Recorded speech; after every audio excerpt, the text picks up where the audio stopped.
You ask Tiger to solve. This deals with linear equations with one unknown. The final result is x equals 3. Let's solve it step by step. Simplify the expression. Expand the parentheses. Simplify the arithmetic. Group all x terms on the left side of the equation. Add 3x to both sides. Group like terms. Simplify the arithmetic.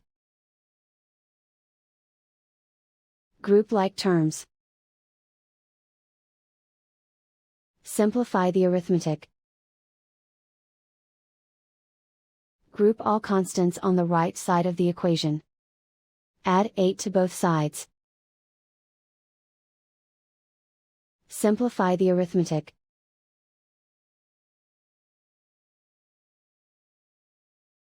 Isolate the x. Divide both sides by 5. Simplify the fraction.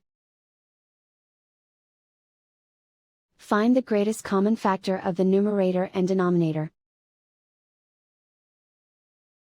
Factor out and cancel the greatest common factor. And so the final result is x equals 3.